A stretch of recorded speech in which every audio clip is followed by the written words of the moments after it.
La fiscalité des dividendes et des cessions de titres attachées à une participation détenue via une holding est plus avantageuse que celle d'une détention directe.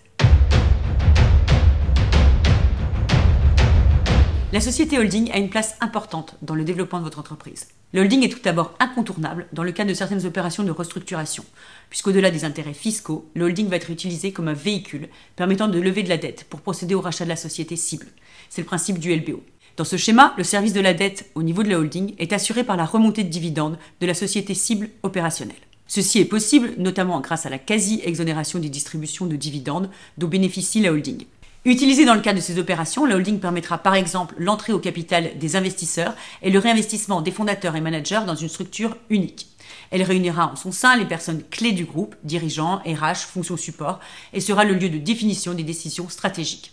On parle ainsi d'activation de la holding qui se traduira notamment par des facturations de prestations aux filiales. Ceci est nécessaire pour que la holding puisse récupérer notamment la TVA sur les frais engagés à son niveau. Outre ce rôle de holding animatrice et de pivot du groupe, la holding peut également être pensée comme un outil de structuration, permettant de porter la participation d'une seule personne, par exemple celle d'un associé dirigeant. La holding va alors s'inscrire dans la stratégie patrimoniale du chef d'entreprise, puisqu'elle permet, sous réserve de respecter certaines conditions, de bénéficier d'une fiscalité attractive. La fiscalité des dividendes et des cessions de titres attachées à une participation détenue via une holding est plus avantageuse que celle d'une détention directe. Que ce soit pour les distributions de dividendes, qui vont être taxées à 1,25%, ou pour les cessions de titres, qui vont être taxées à 3%.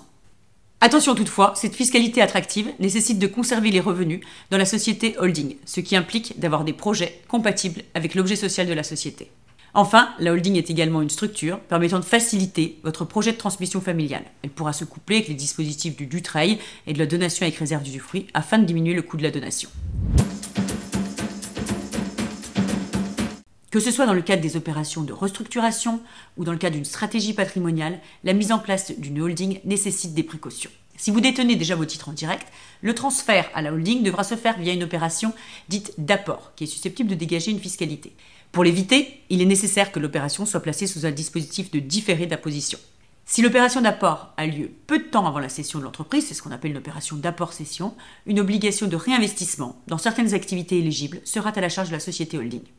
Il est donc nécessaire que le projet soit aligné avec la stratégie de votre entreprise et votre situation patrimoniale.